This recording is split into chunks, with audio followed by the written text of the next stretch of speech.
Good morning, everyone, and welcome to Political No Brainer, the podcast where we move past winner takes all politics and into real conversation with great guests.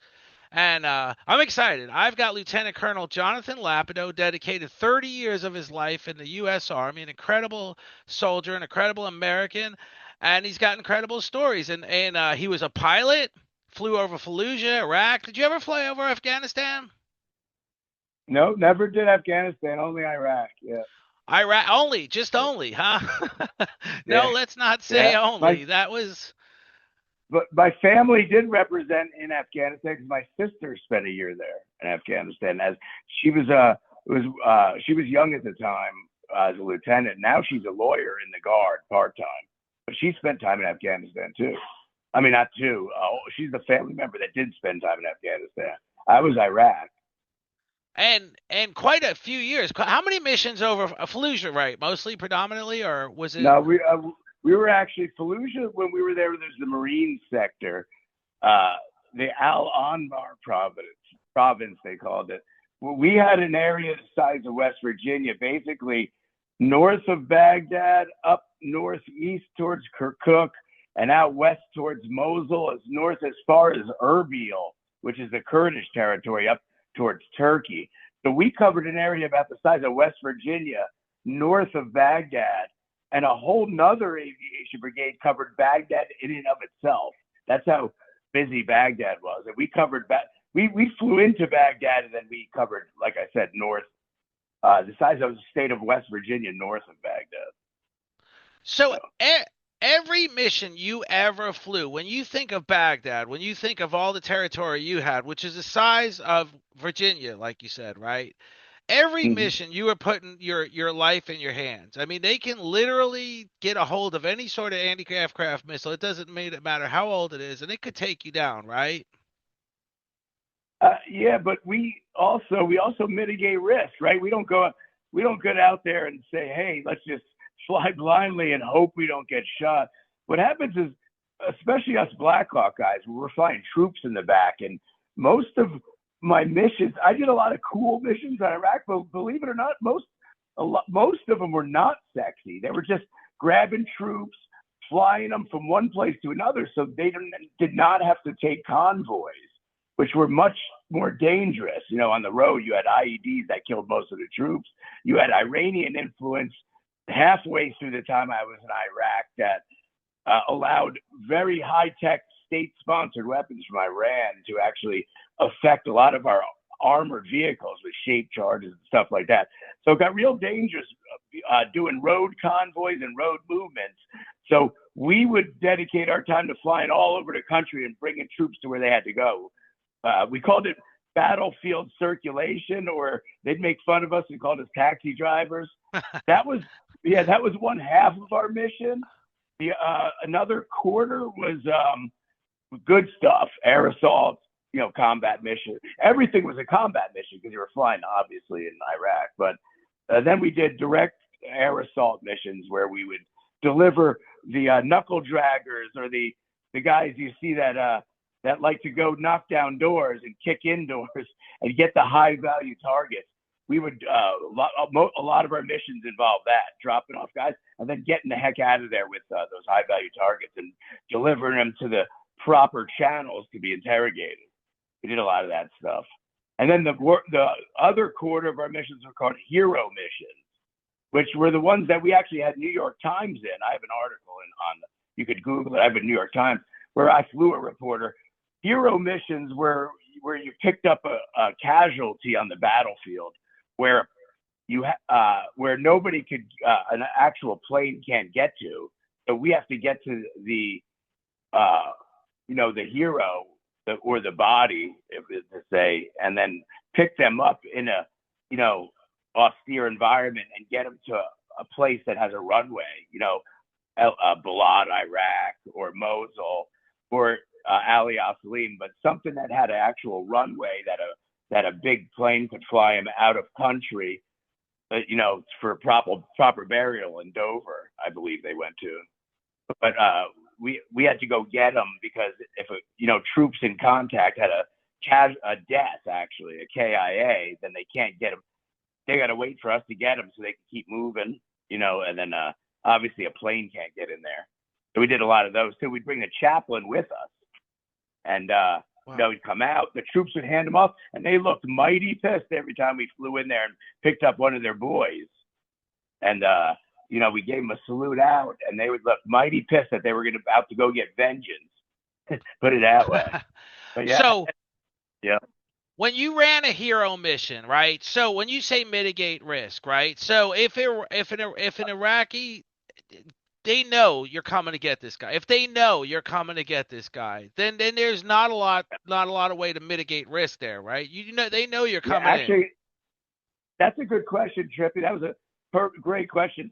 Whenever we get a mission, we get a coordinate, we get a place where we have to be, right? And then we plan.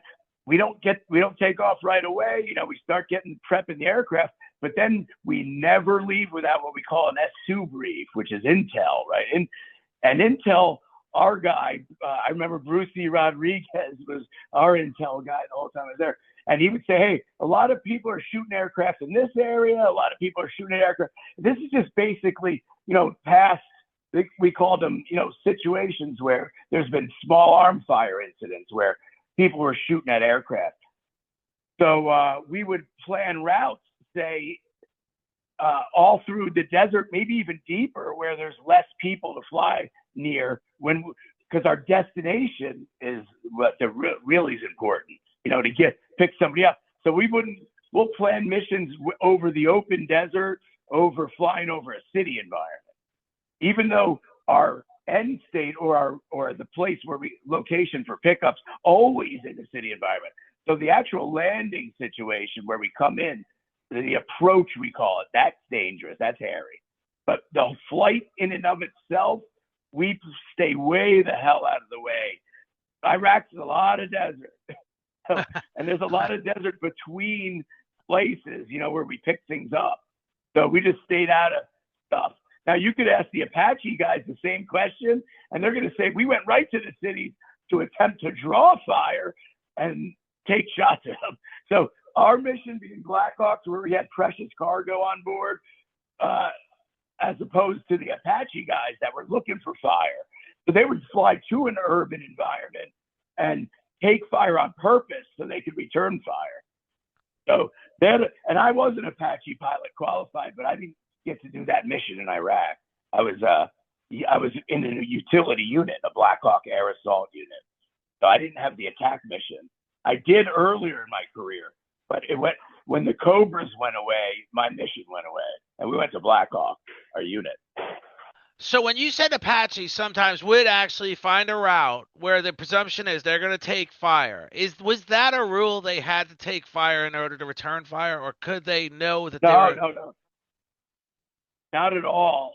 And when you're in combat, we have something called rules of engagement, okay? That is a clear delineation from rules of force, okay? There's two differentiations, okay? Rules of force you could equate that to the police that we have, right? So you're a police officer and you're walking through, say, Memphis or Baltimore. You obviously can't engage a bad guy that even if you know he's a bad guy, when you identify him, you can't say, there he is, I know he's a murderer, shoot him. You have to obviously go arrest him, right? Now, when can they shoot him? When he draws on them and he's an imminent threat, right? Or serious bodily injury or death, right? That's when, of course, they could fire on him, not when they first identify him, right? Well, combat, antithetically if we identify somebody as the enemy in a declared war zone during rules of engagement, then it doesn't have to be an imminent threat to us. They're done. They're done, right? That's what. Yeah, of course they're done. That's what our mission was. Remember, we were air assault. We actually went in with those guys, Green Berets, or even regular functional infantry boys that got a coordinated search mission where we flew in the four corners of basically a village, and then that would be secure. Then we'd take off. The troops would run in, get their high value targets in certain houses. We would go come back in so they could jump on the aircraft and take off, or we'd wait for them. But generally, we'd get airborne. You want to keep moving while they, lock and cock Mr. Muhammad Bad Guy in the village that was just setting IEDs and killed, 4 teenagers in a darn Humvee. So it's just back and forth. That's what we did there. We constantly got intel, and then if you even thought you were in danger, you could take out a target, and if it happened to be the wrong guy, sorry, we're not the police in the U.S. Right. It's combat. It's combat. Yeah, it's different. Now, as it got later in peacekeeping, when Obama got in, he changed a lot of that. I was there during Bush. It was combat rules of engagement. Now, you'll get teams guys, and guys will tell you stuff from later on when Obama was in that they did have some rules of engagement. I'm sorry, switch that word. Rules of force. Basically, their rules of engagement were basically police rules of force. They'll tell you, unless they got a certain mission, like go get this guy, capture or kill. But during operations in Afghanistan, as late as the last years of Obama, even into Trump, it was just we didn't do a lot of missions. We just were basically a police force there and a quick reaction force if the Afghanistan army got in trouble. That's why as soon as we left and Biden pulled us, we talked about that last podcast. Yeah, we did. How Biden pulled us and left the Afghanis without security and our aircraft to protect them for the withdrawal. And that's what jacked it all up. That's what made it a mess, right? Absolutely. That was the biggest factor. Shutting down Bagram before, or not even, they should have done the withdrawal through Bagram.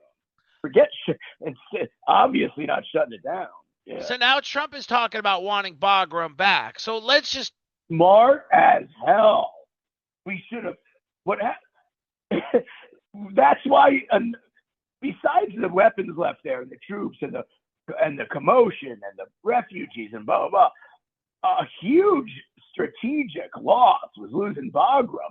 We should have always Trump's plan for withdrawal when we did it orderly. If it would have been him, it would have been keeping 2,500 combined force soldiers, a task force in Bagram, where you got aircraft, quick reaction force, a small ground force, just small. Remember, that's all they really had in the whole 4 years of Trump. From 16 to 19, they only had that, I think 3,500 troops in Bagram. They really wanted 2,500 at exit, at exfil, but that would have kept the Afghanis in to keep control instead of Taliban taking it again, because you have it's very scary when you go attack Afghanis and Apaches roll up bored in Bagram. But besides that, we needed Bagram even after a withdrawal to keep an eye on China. It's right there.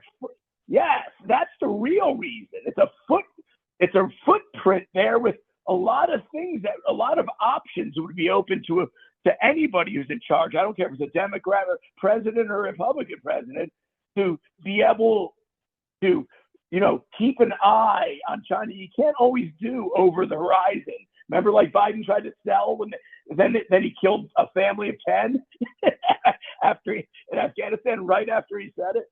So allegedly, what Biden tried to do was a preemptive strike. He was duped. Okay, let's just say that he was they sent in these 10 civilians to run this route that was allegedly going to be Afghan hardened Taliban. We thought we were taking out hardened Taliban. We took out civilians, right? Correct. So. Correct. The intent was great. I mean, that's of course, but what happens is when you take out human intelligence from Bagram and just rely on ELIN, which is electronic intelligence. So there's signal intelligence, listening. You got human intel, and then you've got the ELIN, the electronic intel that Biden and them were relying on to identify those 10. when you have human intelligence, i.e. troops on ground in Bagram, ooh, little aircraft flies, ooh, scouts go out. Oh, yes, I have eyes on. They're definitely not, that's a family. That is not, but you can't see that on a drone from Washington. But you know who can? Troops, human intelligence. There's nothing more valuable than human intelligence. That's what kept us alive in Iraq. So absolutely, there's a good friend of mine was a scout in Iraq. I know he never got to Iraq. He got called back for Iraq, but they just kept him in Germany where he always was. But of course, that meant they were able to move somebody from Germany to Iraq. Yep. They just felt like he'd been out of the game too long to be in Iraq, which was whomever's decision, and it was probably the right decision. I'm not one to question. Yeah. Oh yeah. And so only deployable troops you want to send overseas. But you can still leave those guys that know what they're doing in Germany. It's entirely different sense of mission in Germany than it is in Iraq. Because like you said, you're a live target in Iraq, and you've got to be on your best game out there. Here's the question. Yeah. Biden had this theory. I'm trying to get into his mindset, and I know when I say that will come a whole condescending also. Okay, but let's just say, for argument's sake, trying to get into Biden's mindset. If we leave 2,500 troops behind in Bagram, his thing was he had been duped before. Under Obama administration, they talked about pulling out the troops, but first they had to reinvigorate with another 30,000 additional troops. They never went home. So we increased the force with the notion that we're going to ultimately increase the force and then be able to reduce the force. Biden felt like this is the only way to do it. We're just going to pull the plug. As we all know, it was a bad decision. Is there any reason to believe that any other president would have came to any other conclusion, either make the decision or if we would have left 2,500 guys, or even say, would it have just been a situation where we got to keep bringing in reinforcements and keep growing that force in Bagram? No, remember the whole last 4 years of the Trump administration. I don't think the footprint was much over 2,500. Remember, we didn't have a casualty the last 2 years of the Trump. Not even a casualty, because we let the Afghans were actually running operations. We were a force in Bagram that was, oh shoot, they're in trouble by the Taliban. We come with Apaches, air support, or we would come and support troops in contact or something from Bagram, or do intel for them, human intel.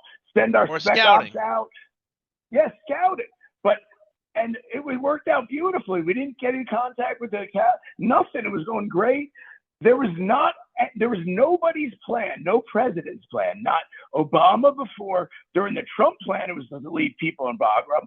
I don't know, or I can't speak intelligibly upon the reason that Biden individually pulled Bagram, because if you look at Milley's testimony and McKiernan, I think it's McKiernan. Don't quote me on the boss. That's the right names, I believe. Yeah. They've already had subsequent, since the withdrawal, congressional testimony that they told Biden that there's no doubt that Bagram should have stayed open. Not only that, like I said earlier, it should have been the place where they did the withdrawal.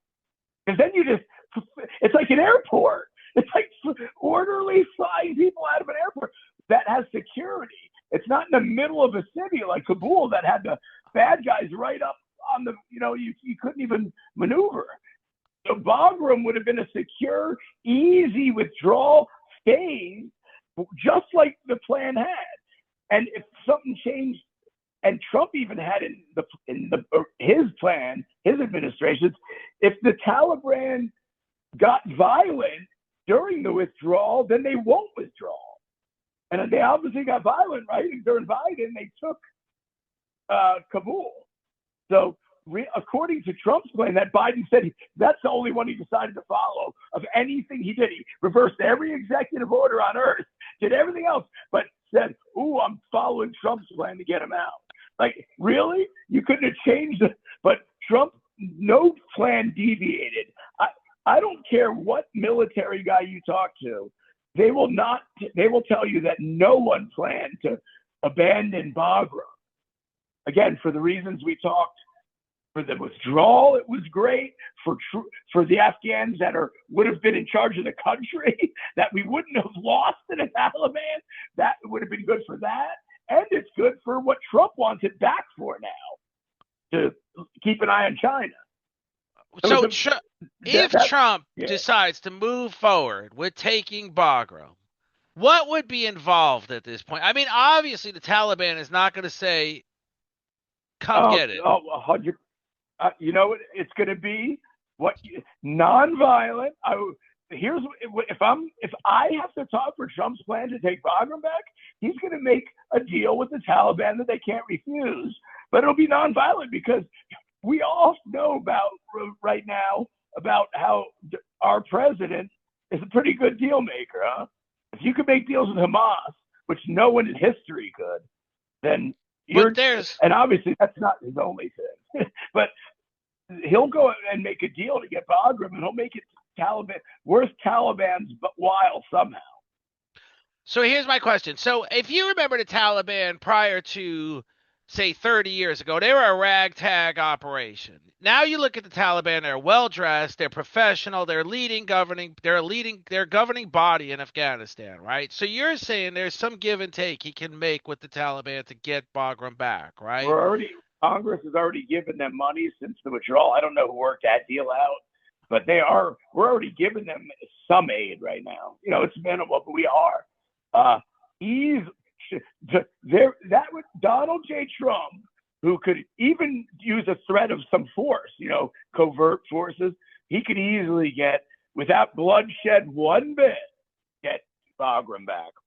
Too easy. So I would guarantee you that. Yeah. So that should be something he should do. Let's get into Hamas now. So no doubt about it. He's going to probably do it. If he says he's going to do it, I've always said, and I'm not going to use the metaphor I used before, because I use the metaphor, it becomes offensive, but I said Hitler was the kind of leader that made his intentions clear. Not to compare Trump to Hitler, but he does make his intentions clear. That's all I'm saying. Another person on the podcast took it very personal. I'm just saying. Why isn't that a great thing? That's what you're supposed to do. We're the people. Right? Absolutely. Absolutely. Right. Absolutely. Yeah. It's not a bad thing. But there is this. Now we give credit where there may not be credit to. I don't care how Trump did it. If there's peace in the Middle East, that's what I want. Not because, people say you hate you. No, I don't hate anybody. I don't hate the children of Palestine either. I want peace. I want the end of death and destruction. So if he can accomplish that, I'm all for him. But here's what happened in the last 4 years. The Gaza Strip is one of the most densely populated areas in the world. So it's basically 26 miles long by 6 miles. It houses 2.6 million people. Now, I have said, and again, this is only me thinking out loud. I don't have the privilege of interviewing people, but I've said the Gaza Strip was Rabin's plan to give the Palestinian people the classic example of be careful what you ask for, you may just get it. So that's what it is. You've got this one pathway for supplies from Israel, and they control everything. So basically, they can be like a person holding a dog on a leash with a choker. They can pull that supply line back. And there's one narrow path from Egypt, which is essentially can be closed by Israel if they so choose.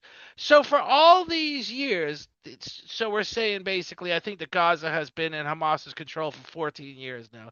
For all these years, the Palestinian people have had no hope of leveling up in the Gaza Strip. So when you think of this last attack, and I'm going to ask you a question. This last attack, which is horrific, these old school Katyusha rockets, Russia's Katyusha rockets, came rummaging, motoring across from Iran 1,600 miles on rough terrain into the Gaza Strip. Do you not think Israel could have knew that was happening? Don't you think a drone from Toys R Us and a GoPro camera would have caught that sort of activity?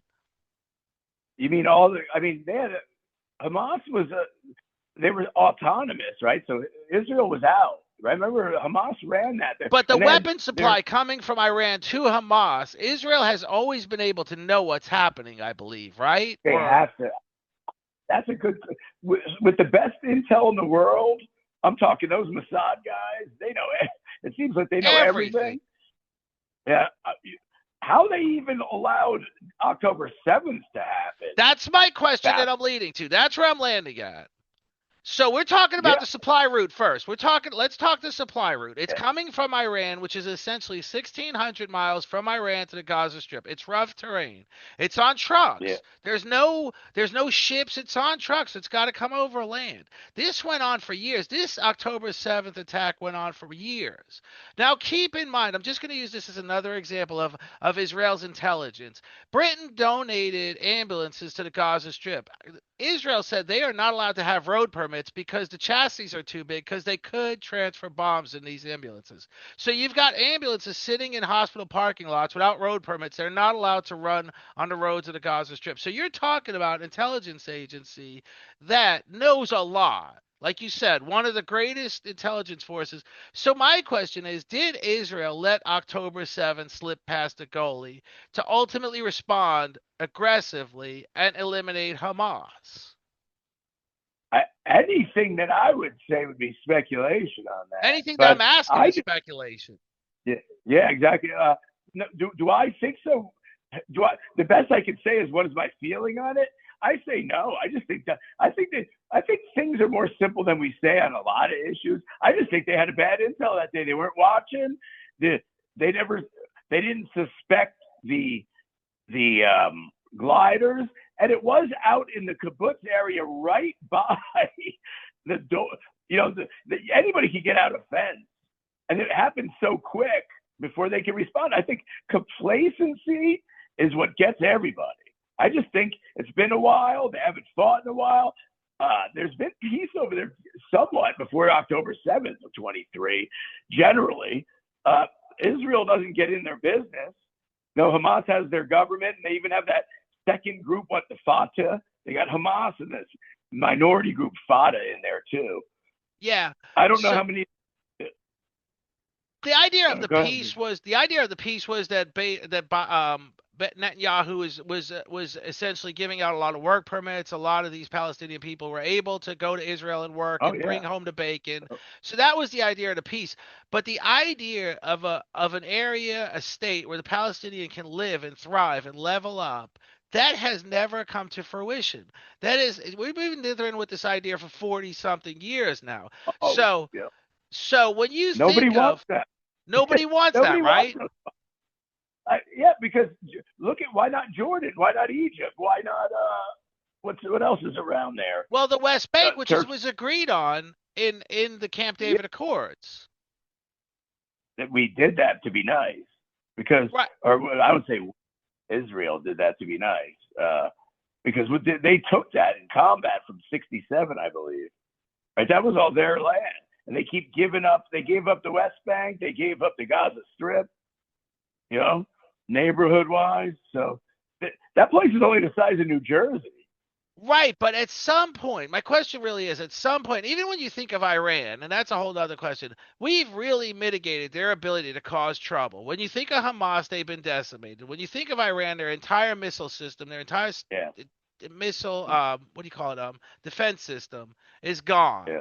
Is it time now? Okay, let's just give credit where credit is due. And I'm going to go on to another point in a minute, but is it time now to Yeah. consider peace an option? Is it time now to really give our all and consider peace an option? Well, that's what the goal is, right? That's what the intent is of the commander in chief.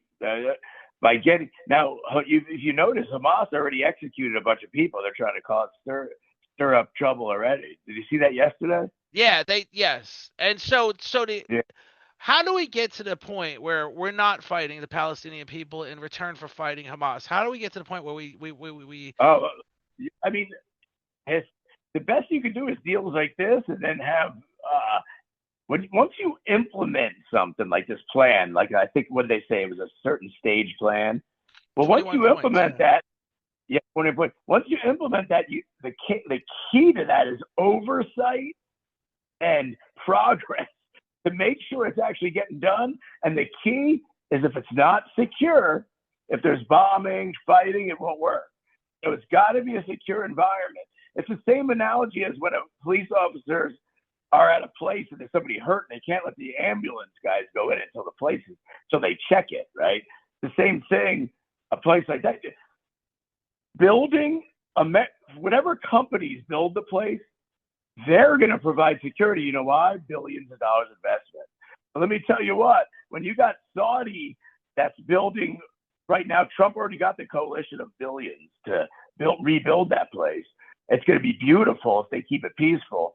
That when you're Saudis and your other huge companies, UAE and all them, if little Hamas guys start messing with that, they get stomped on, and a lot meaner than Israel does.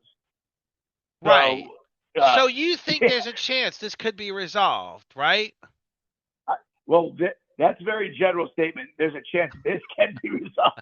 I would say at this juncture, if you make Hamas, I'm sorry, you make Hamas. If you make Gaza the way that they sort of Lebanon used to be. Remember, Lebanon was a beautiful city. But they rebuilt it, just like you said. They did rebuild it. Exactly. They did rebuild 100%. it. It's a beachfront city now with luxury condos. And Beirut. There you it's go. a luxury city. You just answered my question. If you remember when we were young, Beirut was a war zone, wasn't it? Absolutely covered.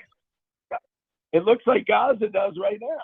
So that's what our man Donald J. Trump's vision is, to be get it rebuilt. And let me tell you what, you don't need a military anywhere, but when you've got United Arab Emirates building a place and people messing with them, they're going to be grabbed off the street and tortured. Anybody that, you have troublemakers in Gaza that are wrecking billion-dollar companies that are investing. You won't want Americans. And again, the Americans said they'll help a little. Israel will go back in there too.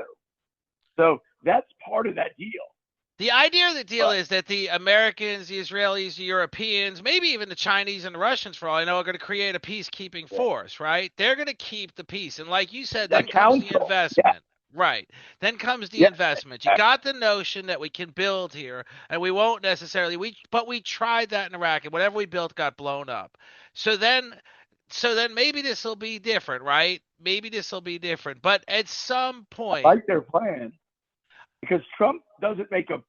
What happens is a lot of people are past administrations, Bush included, they make missions, and in the military we learn you never make a mission without commander's intent and an end state, a defined end state. Well, this plan has a council of peace from all the people of interest too. You see that there's a council of peace from all these different countries that are going to go with the progress of what's happening in the building. And when, like we said, all these countries that have interest in this building, when Mr. Haji from Palestine decides to blow himself up for Allah, him and his family and his brothers and sisters are going to disappear. It's not like a military attack. It'll be pressure like the mob. Like, they run shit to, you know what I mean? Like, go to the UAE and commit a crime right now, and they're a beautiful city with tourists. What'll happen to you? You're going to disappear. So, but when we have this plan, when we have this vibrant economy, right? How do we rein in the Palestinian people? How do we? Because really, isn't that the issue? If you were to define what has become of the issue, when you talk about the UAE, you talk about Saudi Arabia, Saudi residents live in peace. They live in a thriving economy, even though it has its gyrations, just like the U.S. They live in a thriving economy. When you talk about the whole notion of the Gaza Strip gentrifying to the point like Lebanon did, like Beirut did, what happens? Are the Palestinian people going to be the ones that benefit from this growth? The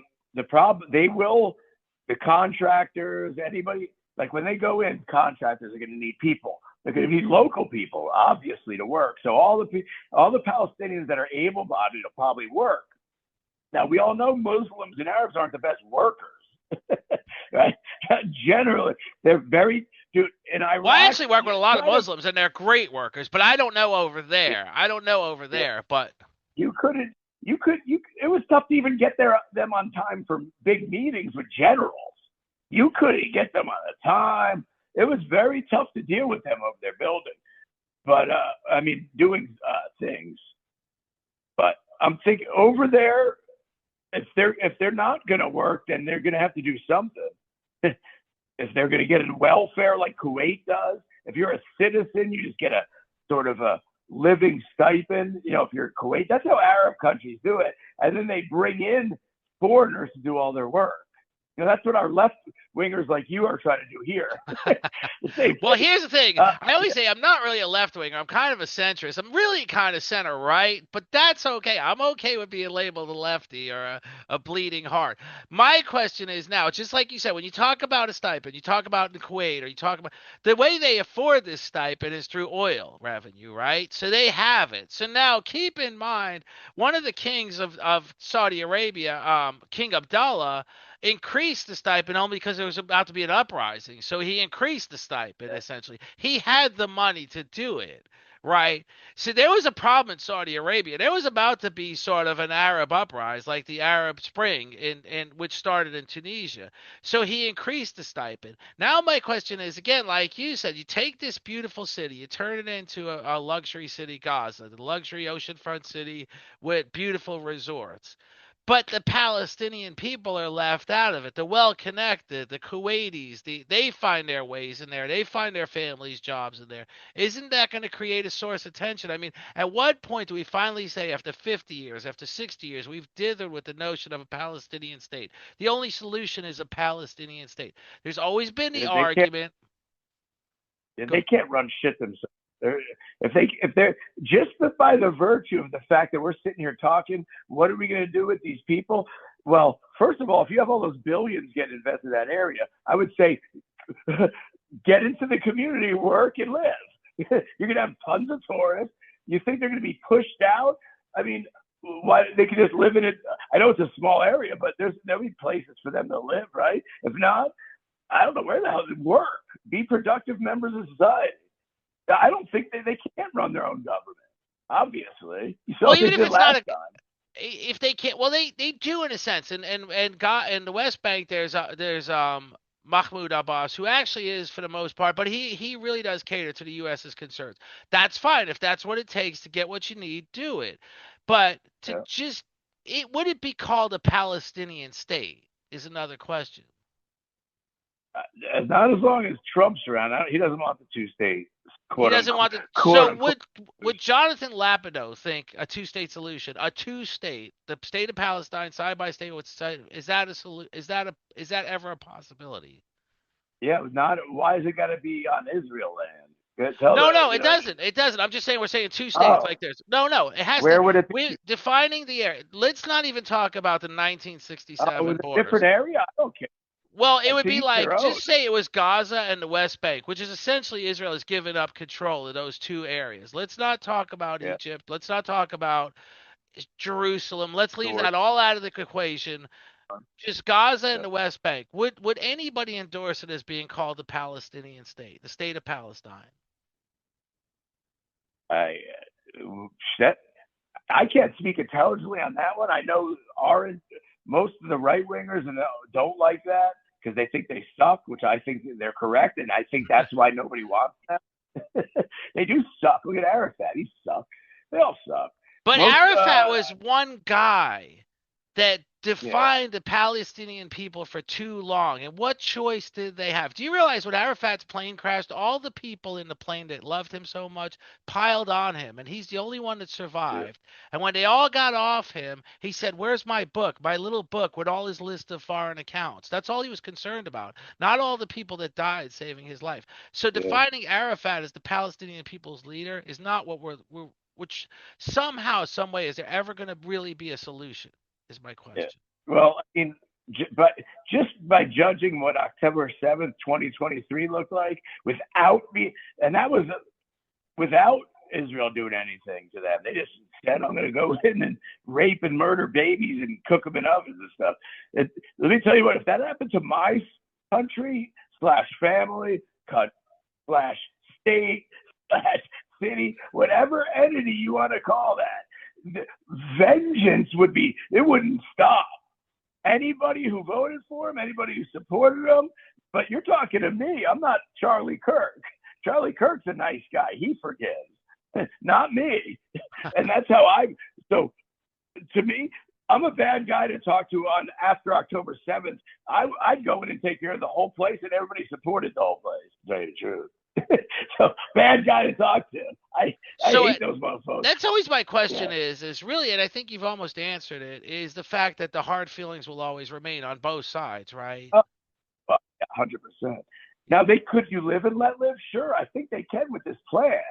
If these guys, if Palestinians go to work and the interested parties put enough pressure on the shitheads to not mess up the money-making opportunities and the tourism, and people come in with the terrorist attacks. But I'll tell you what, like you see, the cartels control South America to where when the tourism's going, they don't allow any crime, on the tourists.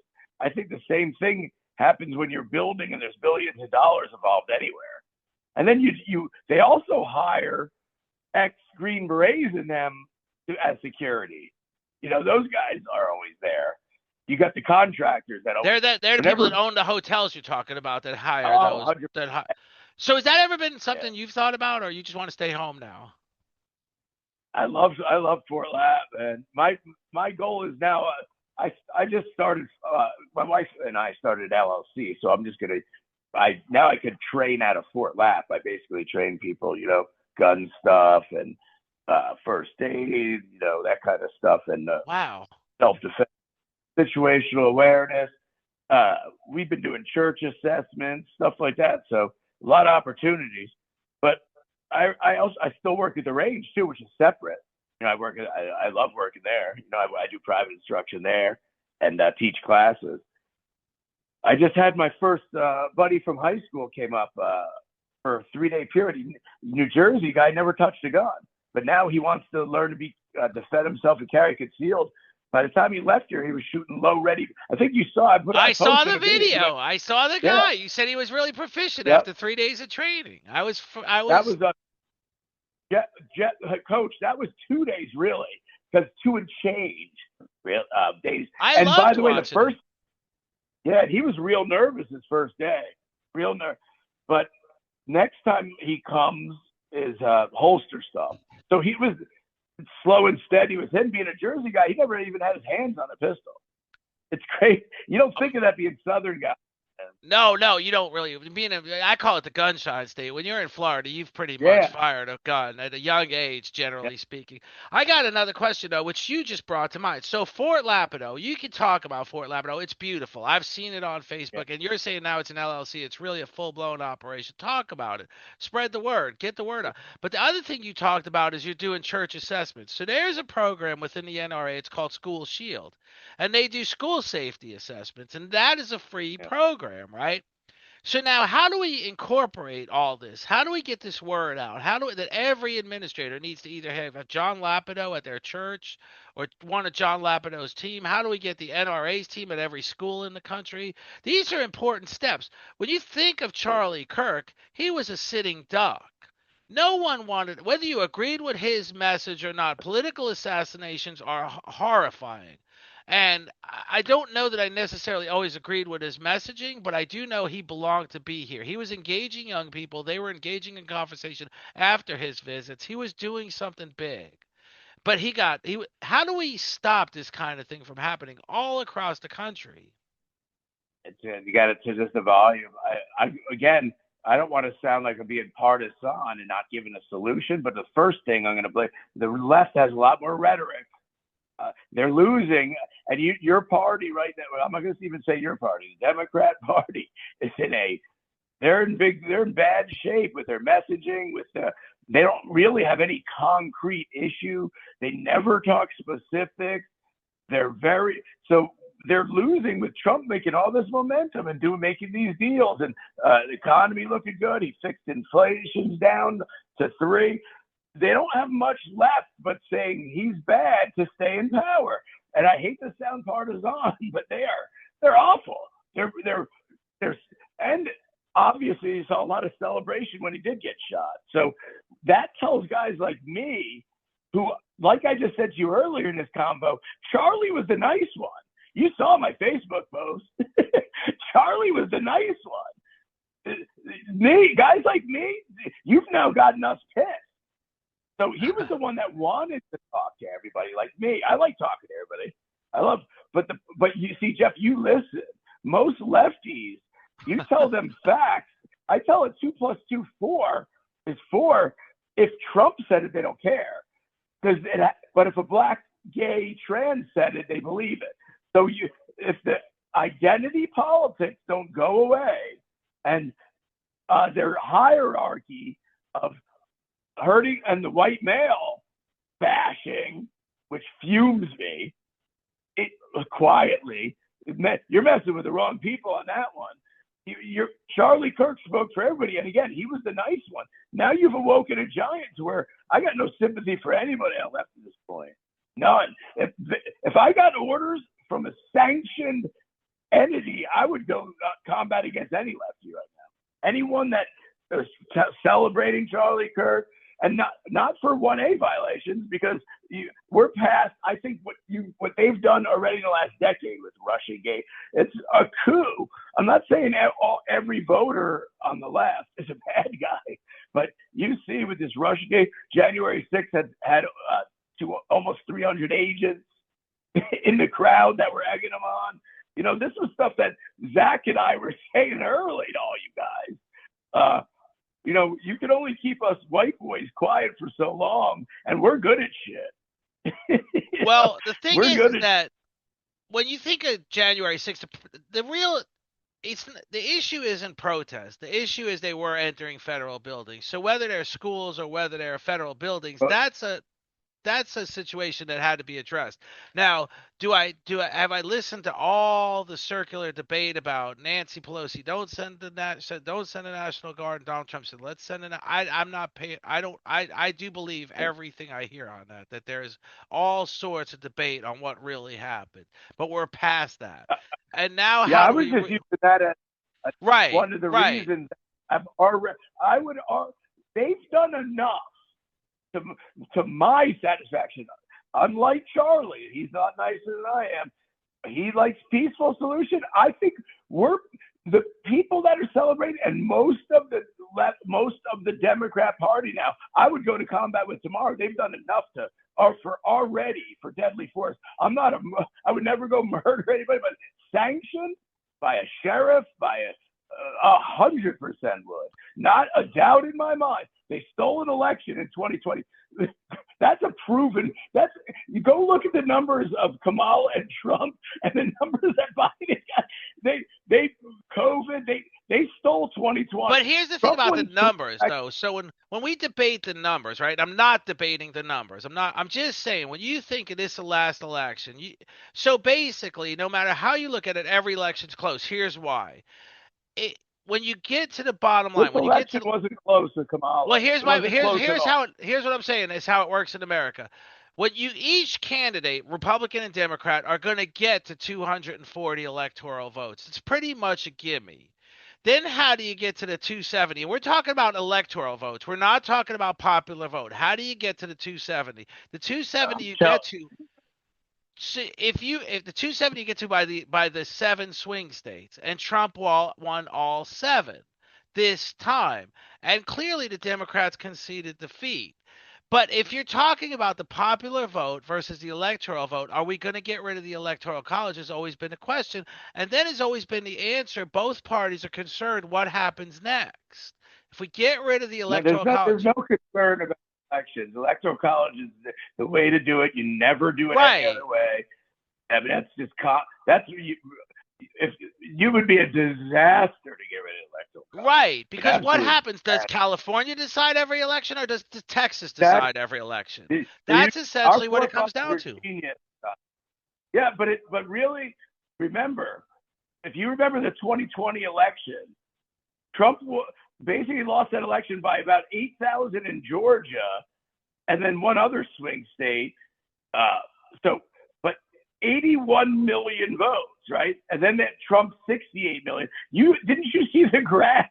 And then to go back to Kamala Trump, you couldn't squeeze the orange on more voters on the Kamala Trump election, and there was 20 million extra voters in 2020, which means it wasn't really voters, it was extra mail-in ballots and harvest and ballot stuffing. So that swung Pennsylvania, that swung Georgia, that swung all those swing states. We only did a couple thousand. That's your point. You just said it. 2020 was unequivocally stolen from Trump. And actually, Cash Patel came out this week and said they looked back at all the stuff. Trump actually won Georgia. So he won 2020. Biden didn't get 81 million votes. I will go to gun to my head with God speaking. If he got 81 million votes, pull the trigger. No, we're not going to get to that at all. But let me tell you this. First of all, there's a clear example I forget what year it was, when Bush won the election by 216 votes. That's a number. It's a real number. I argued the point then. I said he won. It's done. Let it go. Now here's my point that I'm making. That was one state. That was one state that they had a problem with the hanging chads in the paper. That I get that. They got into it. It was a close state, and that was the deciding state. I get it. 2020 ballot stuffing went on in the 8 to 9 swing states. They did it in all of them. They did it in Vegas. They did it in Nevada. They did it in Michigan, Pennsylvania. They did all the swing states ballot harvesting. During COVID, they had all those mail-in ballots. No signature matching, no ID. So hang on, let me say this about signature matching for 1 second. I don't mean to interrupt, but I just want to talk about this for 1 second. So we actually had Alan Hayes, the supervisor of elections in Lake County, Florida, on the podcast, talk about signature verification for that election as well, not just the process moving forward. And he was talking about how his people are trained in the swirls and the this and the that of signature fiduciary. It's always been in place, and mail-in votes definitely got popular because of COVID. And then came the logic. Donald Trump's own words. Let me just finish this. Let me just finish this. Donald, in his own words, he said, if voting was easier, we would never win an election. I could almost quote that verbatim from him. Democrats are lazy. So when it comes to voting, when mail-in voting is an option for everyone, I actually had a friend who is a staunch conservative like yourself post on Facebook, mail-in voted, got my confirmation back in the mail, done. So I said, so mail-in voting works. I mean, he was a staunch conservative. Fraud. It opens for fraud by far. It opens. So, and I've said fraud. Just that. How about we get to a point in a national system where we actually have like a driver's license with a real estate emblem, and no politician has ever supported that. Why? Because they both like the flaws in the system. Well, you got to remember also, voting's a state issue. So it is a state issue, but if you've got a 50-state movement that says we want to solidify voting, we want to secure voting, but when you bring up any sort of notion of that, every both got parties, every state has a different idea of what secure is. California doesn't want secure. They obviously, because they want to have fraud. Any people that push for mail-in ballots and drop boxes want to be fraudulent. Hence the 2020 election that had 20 million extra votes in the election total amongst both. 20, and then it went back down. So it went the 2016 election and the 2024 election has almost the same proportion of votes. 2020 has an extra 20 million, and then it goes back down. 2024, and I believed it because of the 2,000 mules, and I saw all the ballot harvesting. But when it took 2024 to see the total votes on the Trump-Kamala one, for everybody to point out, I have the graph on my phone. I'm going to try to find it, where they put the line of the average votes, and then 2020 it's way up here, and then back down to 2020. So they used COVID to get a corpse in office that had jello for brains, so the Marxists, that the pieces of shit he could put in his cabinet, could run rampant over the country. auto penning and doing Russian collusion. I'm sorry, that was under Obama. I'm sorry, the Russian collusion. But so no, he could make money for Biden and his son, and they could keep Trump, which that was the COVID was promulgated to the point with the death ticker and everything. They did anything they could to get a popular president out that was running a good economy. And that was it. COVID was there. Oh my God, let's take advantage of this crisis. And we're going to force this guy out. And then as a result of COVID, you've got the mail-in ballots, the bullshit. Oh, we can't go vote. We can't leave our house.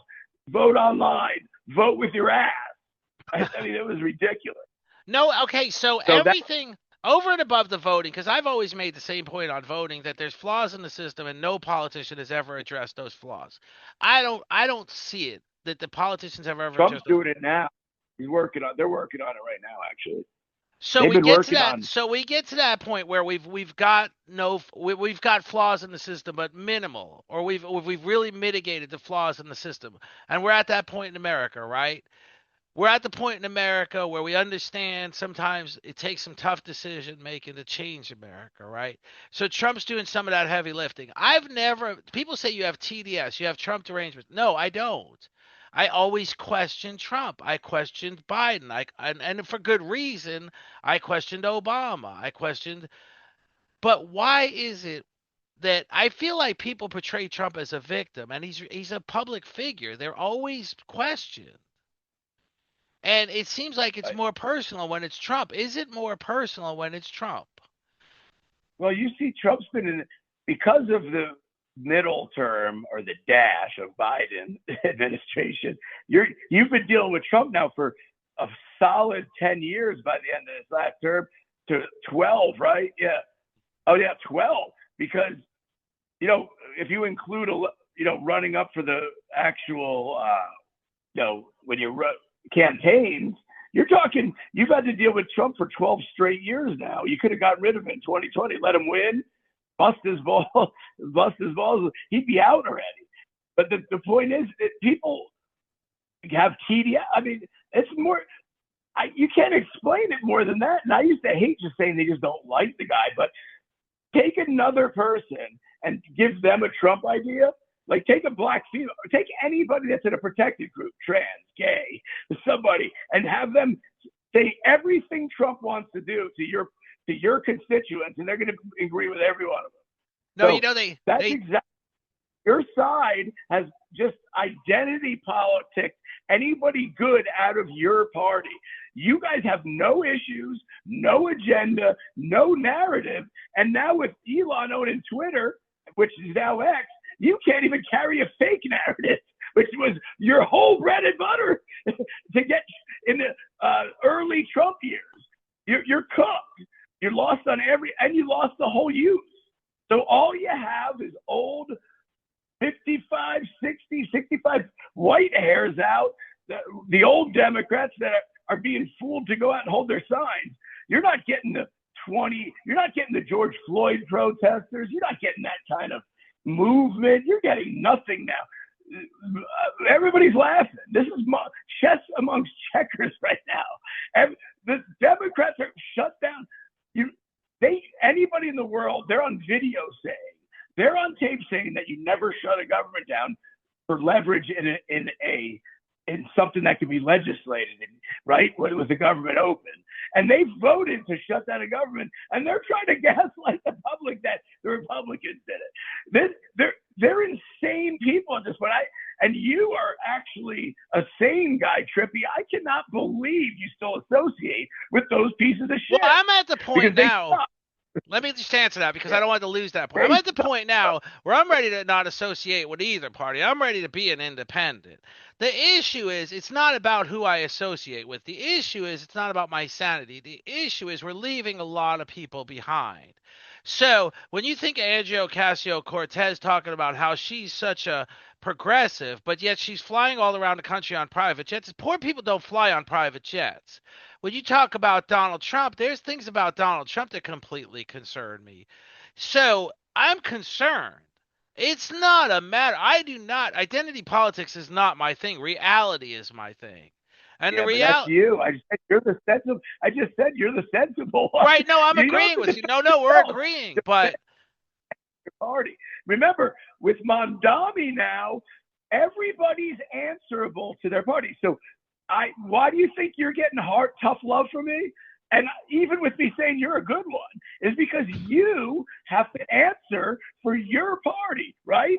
Just like the midterms, that's why I love Mondami winning in New York. I love it. Please go win, go fuck up New York. Please do, because what's going to happen is every Democrat at every midterm, which they're going to lose now, has to say, do you agree with this communist that you're all your party, D? So yes, Trippy, correct. Get out of that damn party because you're accountable. Anybody with a D near the name is accountable for this.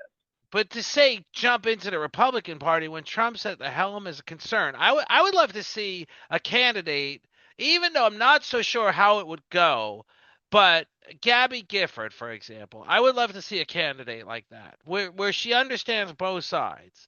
She got recruited by Trump. She was a Democrat. She understands both sides.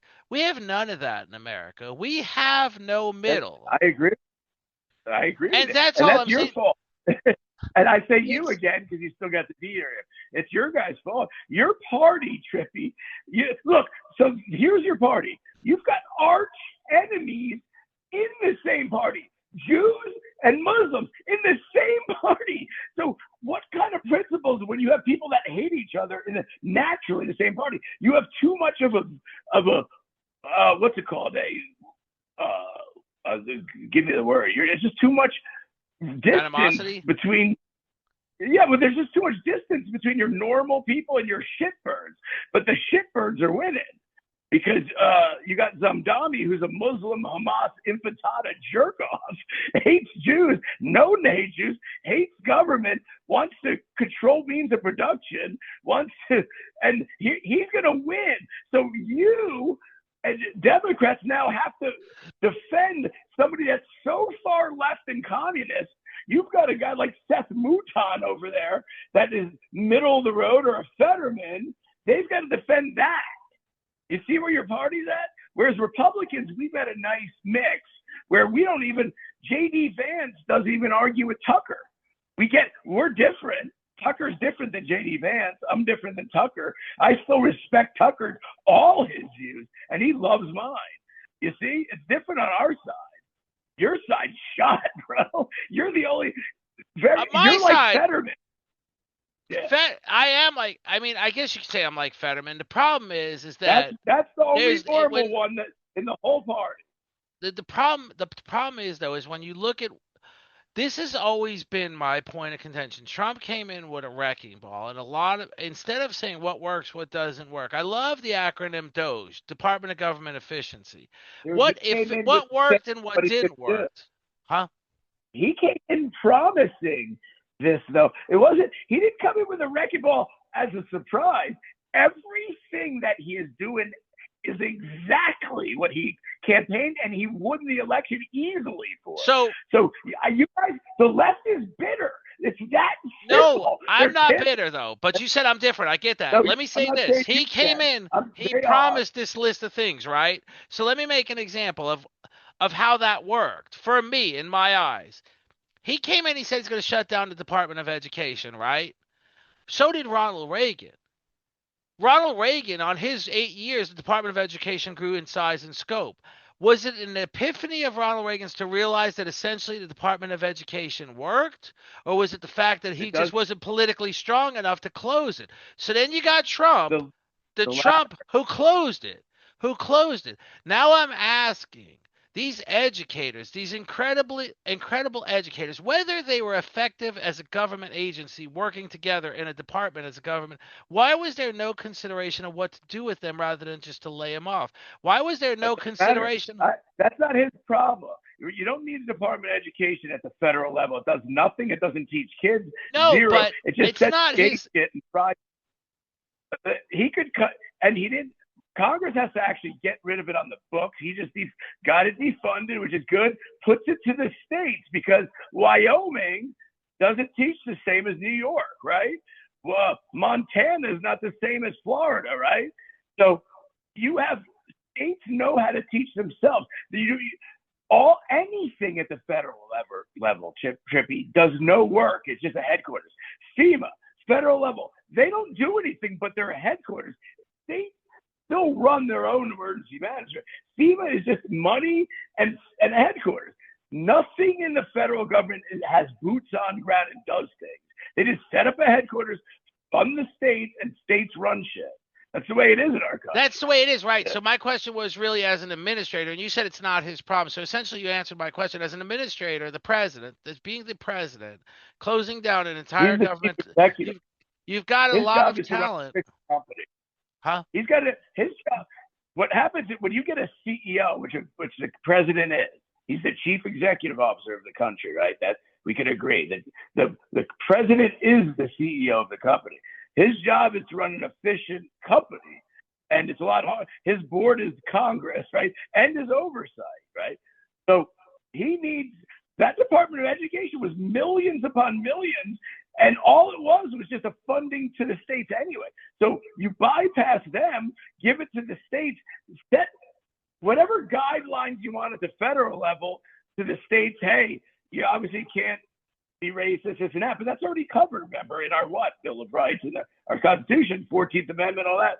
So you let the states set their education, and then you let them, and then they report up to, which they're reporting up to now a little part of the government, as in their report card, and what this also does is it gives states the initiative to, hey, look, Mississippi's doing better than Alabama now. Mississippi's finally educating as good as New Jersey. It allows them to be competitive. It does, but my point is as the president, as the CEO, as the administrator, to just close the department. Like you said, he didn't close it. It's going to take Congress to finalize the actual closing.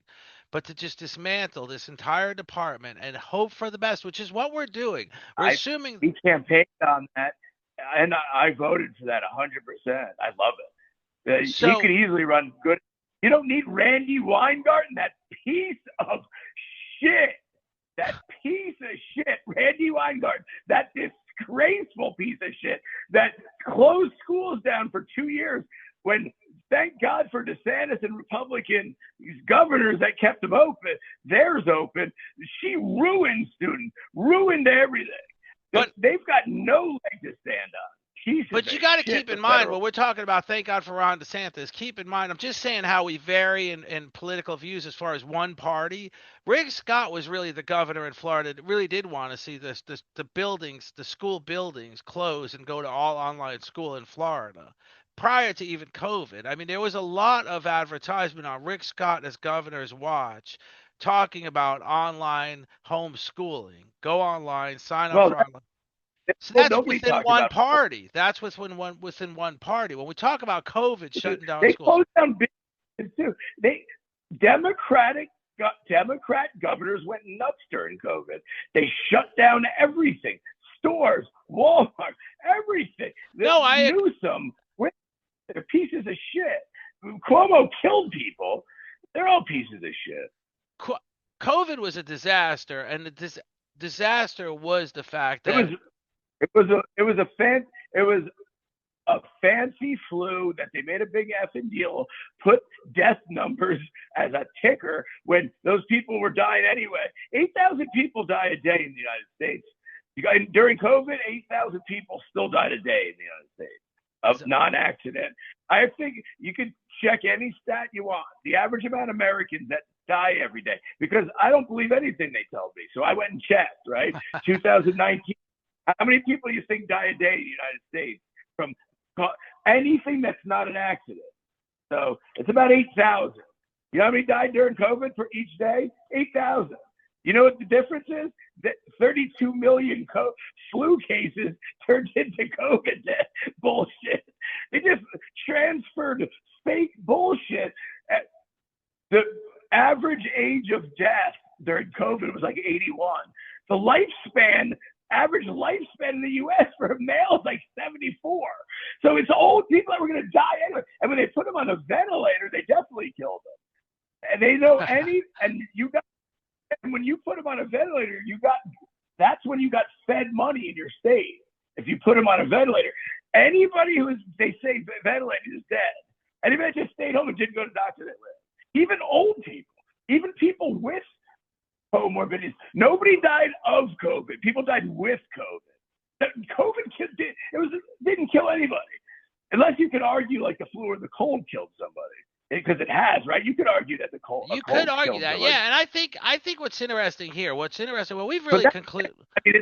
But it wasn't a big deal. My point is, go ahead. I'll let you go right now. But the point is, for the reaction of the left of COVID doing all that, there was an ulterior motive that they used that cold that came out and made it a huge deal.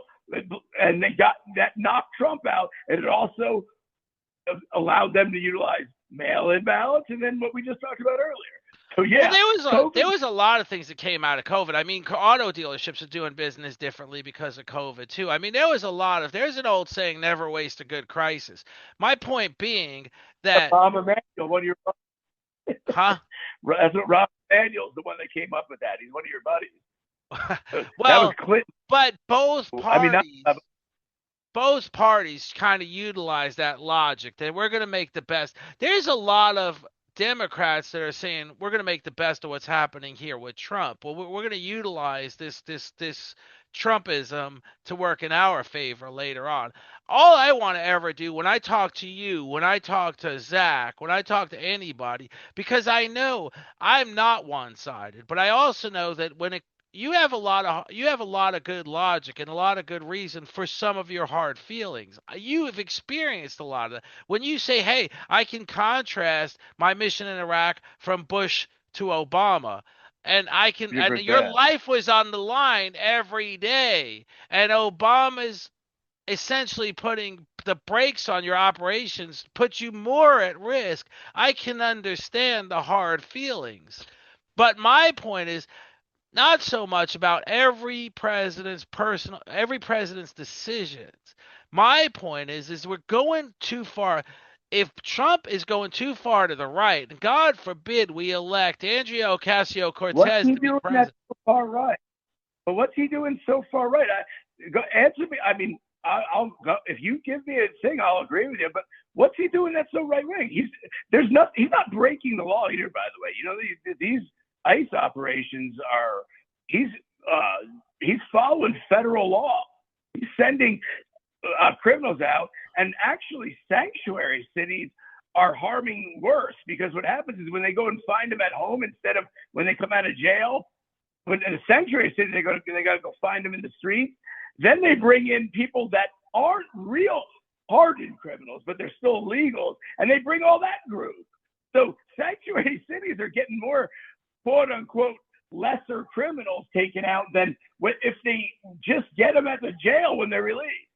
So that's something I've always said is when you think of Trump's, first of all, I've always said, thank God we're not in a constitutional crisis, because for the most part, the courts do see it Trump's way ultimately. There was an area where Trump was not taking immediate orders from the courts, but also challenging those orders. Generally, you do listen to the court and then you challenge the order. There was a time when you say he's not breaking the law. There was a time when he wasn't flat out obeying court orders, but challenging those court orders pretty much simultaneously. So we're not in a constitutional crisis. So let me not imply that at all. I'm saying clearly we are not in a constitutional crisis, fortunately. I am saying we own the border.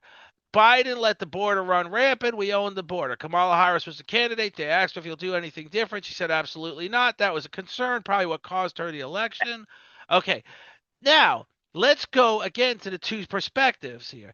Trump has deported a lot of people. I have made this point so many times. Obama and Bill Clinton combined deported 1.7 million people without the Trump fanfare, without all this what you see now. Correct. That's a great point, Trip. Okay. That's a great point. I don't like the Trump fanfare.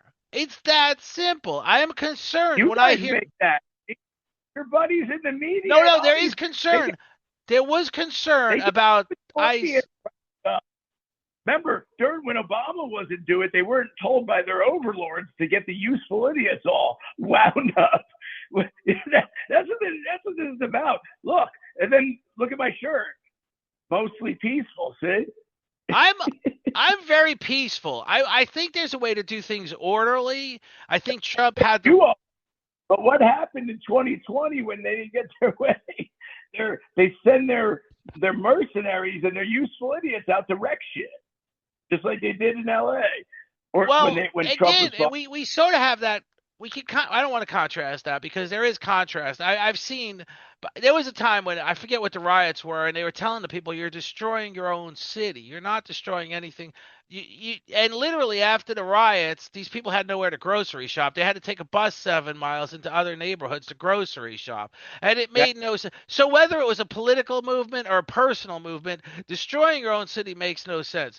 In America, you're allowed to protest. You're not allowed to destroy shit. That's the only thing I said about January 6th is I've never said they didn't have a right to argue the election results. I personally think the election results were somewhat accountable for because of the way the system works and has never been improved by either party.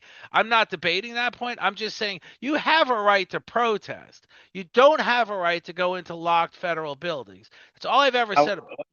Griff, yeah, I agree with you. You don't.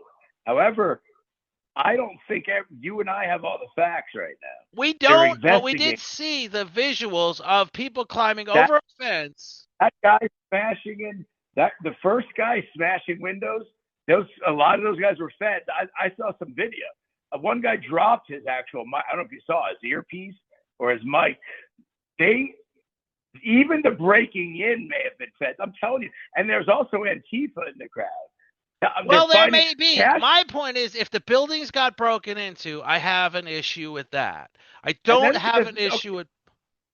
They burnt down federal buildings. All they did was a couple windows got broken. And I agree, vandalism. They should have been charged. Anybody who broke a window and they caught them, but the rest of the people just walked in single file. If they followed right? a crowd, in, and they could actually claim I misunderstood the direction of the crowd. And the violence was actually instigated by. You're going to find out that violence was instigated by feds. Well, I can tell you this: you could never instigate me to the point where I commit violence. You can't convince me that I'm going to break into a building, huh? I can admit 100%. I can instigate you to where 100% you can commit counterviolence. I teach the classes. Oh well, no, I'm talking about when you're talking about different scenarios. Yes, that's a different scenario. I agree there. I do agree there. And I agree that for the most part, what's really incredible about this, which really what makes America, is we agree on a lot of things. I don't know if you'll acknowledge that because I know you're going to wind up talking to somebody. No, just January 6th it looked bad. And at the time I thought it was, but a lot of the stuff they're finding out about it's not, I mean, one of these days in LA, any time in the past 4 years, or anything in 2020, I mean, it pales. I mean, they burnt down federal buildings. They killed people. Nobody died on January 6th except our guy, our girl, really. And the cop died of a stroke. It wasn't anything that a protester. No cops got assaulted. They said they did. Nobody died. So that's not bad violence. And it wasn't an insurrection. There wasn't even a gun there. There wasn't even an arm. I said, if there was an actual building broken into, that's not what I consider a fair riot. But that's not something that's at the level that they made a committee. They put people in jail with no due process. What they did was they did the same thing with January 6th as they did with COVID. They blew it out of proportion. That'll always be the animosity between the two parties. There will always be that animosity, whether it's COVID, whether it's. Commies are known for their theater. Trip, you know the Bolsheviks, and you know how Stalin. Commies are known for their theater. Look, they had to make a fake theater for Joe Biden just to sit in the White House. He sat in his little. He had a theater. Everything's theater for them. Their little online stuff where they're knocking on Johnson's door and doing TikTok videos because they don't know how to do economy. They don't know how to run foreign policy. They don't know how to do anything. They're losing power. They're pathetic. The only people left on their side are old, idiot, angry women and freaking LGBT and anybody with a rainbow, and the rest are all on our side. Everybody. And all the youth now. thanks to Charlie Kirk, and it's even grown more since you guys killed him. So, but there's no art? You're really convinced it was Democrats? Are you convinced? That's why they're getting violent. Your side is looking for any way that they can get Trump to either trip up or get something. Whether they'll get violent, you're already backed in a corner. I mean, I used to like you guys, but after all the last shit and COVID and wrecking my rights, trying to take my guns, I have no sympathy for anybody over there. That's why I like you. You should get the hell out of that damn party. Because I'll go to combat with them tomorrow. Anybody who decides to put a blue armband on. So that's my barometer. I always say that in my posts, like to all my friends on Facebook. I'm like, go ahead and put your blue armband on, and we'll put our red ones on. Whoever's left, then it's what we talked about earlier. Now it's rules of force. That's identifier. That gives you a real world, what we were just talking about earlier about rules of force, rules of engagement. So if you just see a red armband, I can engage. If you declare, right? So that's it. Now, if you believe in that side enough, if you believe that AOC is your hill to die on, and that you're going to put a blue armband on for guys like me to come out and get, because that's where we're at. You can't they shut down a government to hold hostage where you could negotiate with an open government. They're holding us hostage, and this isn't a fact. So are you getting your pension still or no? I am, but the troops, Trump, thank God, collected tariffs. He's able to pay the troops. I do get my pension. It's a different fund. Yeah. It is a different fund? Well, this government, let's leave off with this because we have more to discuss. Let's leave off with this. The government shutdown needs to be resolved. We need to get people, we need to calm We people. voted 12 times. We voted 12 times to open it already. You know that, right? Well, so here's the sticking point. Let me leave off with this. The sticking point is that the subsidy for the Obamacare. Then comes the argument that the subsidy was increased for COVID. COVID's over. The Republicans want to pull back the old subsidy. Democrats. So I just think, let me just say this without agreeing. Bargaining, Trippy, just what you're saying. What you're saying, great. See the specifics? Like I said, you're an anomaly for their side because you were just talking specifics. Now, why isn't that being discussed with an open government? I don't know. That was the... Yeah, exactly, because a CR, clean, nothing, but they voted for already 1 million times. Both sides could be talking just what Trippy's saying right now. Right now, with an open government, with a CR going. You're voting against the CR, your guys. That's the whole that issue. That may be. You are right. I do believe. Let me not say, I do believe that's right. We could have a CR, a continuing resolution. But here's my point that I want to say. They need to resolve whatever it is, whether it's a continuing resolution, whether it's a final budget, they need to resolve it. That's their job. So I'll ask you one question, which in good faith, what you just mentioned, the specifics, which I like, you're the only Democrat I know that actually talks real specifics. When you're right, those are things that we would want to talk about, right? You would want, if I'm a Republican, you're a Democrat, that's the things, what you just said, those specific things.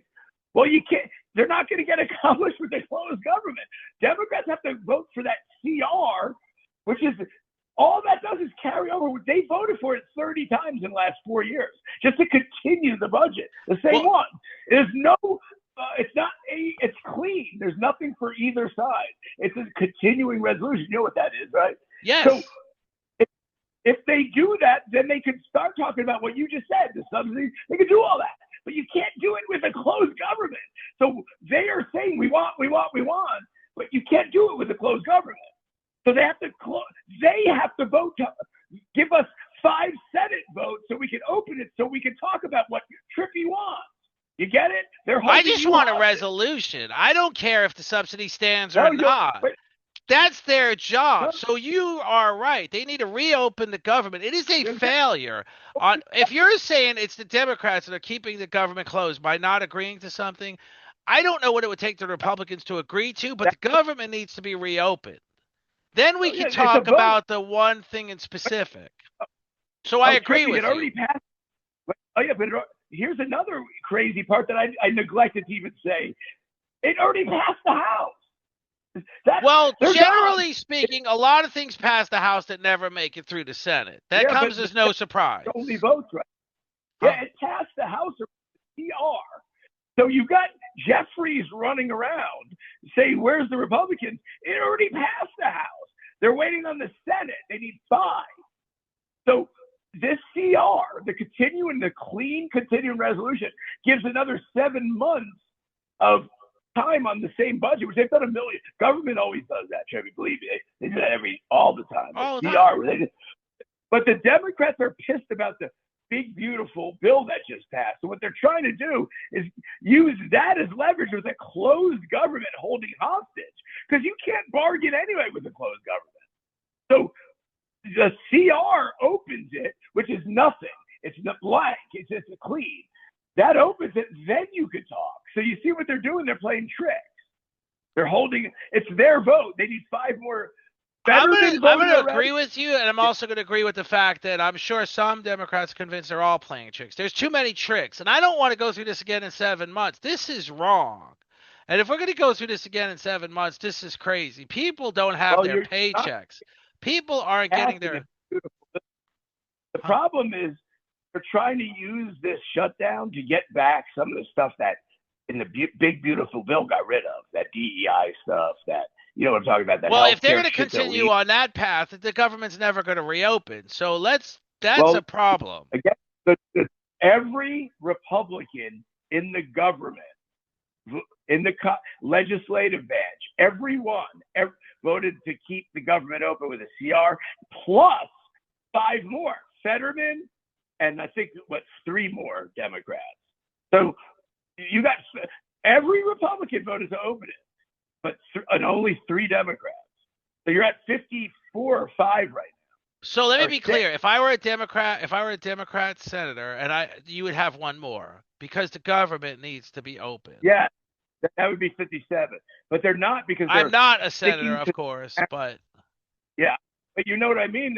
What they're doing is they're, because there's no, even look at Fetterman just said that the Democrats, it's a fact. I'm not even trying to pin blame like everybody tries. It's a fact. Every Republican voted to open it with a CR, continue it, and every Democrat voted not to open it, except for Fetterman and 3 others. I give them credit. You know what's important here, and I'm going to wrap it up because we do have more to talk about. If I start into a whole nother topic, we're going to be here for another. So what's important here is we can agree. I mean, I just see light at the end of the tunnel. I know you're saying if we're going to start putting red bands and blue bands and we're going to start, no, I don't think America's ever going to come to that. There's a light at the end of the tunnel. And that's my hope. That's what this podcast is all about, is trying to understand everybody's point of view. Because I really think we're better off when we work together. I know it sounds political. I'm never going to run for office again. We are. It's proven that, it's proven that when Democrats and Republicans work together, it'd be good. But the theme of this whole podcast today was, you're an anomaly when it comes to Democrats. You listen to our side. You listen to what we're saying. You're few and far between, if any, in that party. You're Fetterman, basically. He's the only one with sense right now. Well, there'll be more Fettermans in time. I really believe that. I'm going to give you a quick hypothetical while we end it. I'm going to take somebody like a Crockett, right? And I'm just using her example. Take anybody. Take a Crockett down in Houston. That's a little crazy, right? There's a female congresswoman. Imagine if she decided to work with the Republicans and Trump, and instead of trashing them, saying, hey, guys, maybe we could work together on a couple of things. Could you imagine the beautiful buildings that be built in Houston, the youth centers in urban Houston that would be getting built? Freaking, if they decide to cooperate and work with them. Remember, the minority always gets things in every bill, even if you're in the minority, right?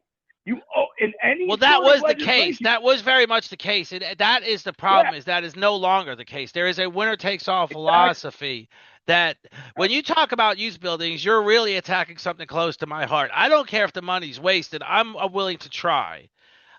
when you talk about giving kids a chance, I am the one that said if you want to change America, if you want to start serving kids plated lunches in the schoolroom, real You're healthy options, real glassware, real plateware, real silverware. Call it ideological, but we're serving kids mozzarella sticks in a paper bag with a chocolate milk, and we're telling them to be healthy livers later on in their life.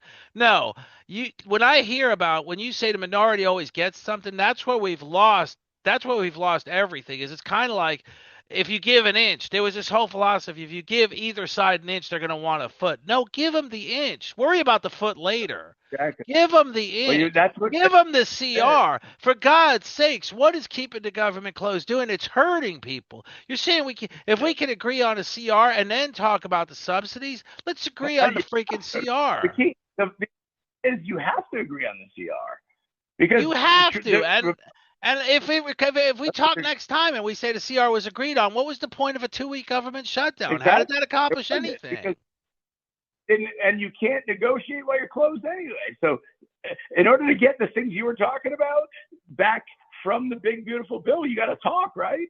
And that's why I say, like, you're talking Jasmine Crockett. Her district is downtown Houston.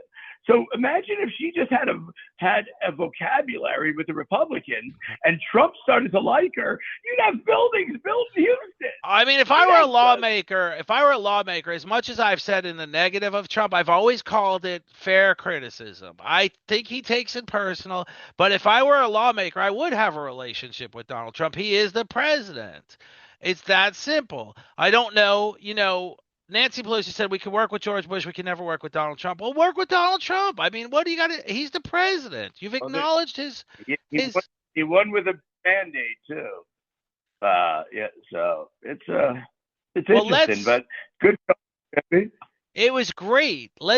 We got to do this again. We got to do it more often. I love having you on, even though. Yeah, it's funny because I have a good friend here in Youngsville. Hi, Jackie. Maybe she'll listen. Jackie is her name. She's an LPN. She runs Helix Health over there. So if anybody's listening in the Youngsville area, she runs Helix Health. But she goes to me out of the blue, John, you need to run a podcast. Out of the blue, she says it to me. Tell her to jump on our podcast. The next time I invite you, let's invite her. Oh, we can do that. Yeah. That'd be awesome. We can do that. I'll get you invited. Yeah, I'll soon. talk to you. Thanks, John. Cool. It's Jonathan Lapidow, retired lieutenant colonel. Thank you. It's a pleasure to speak with you. Thank you.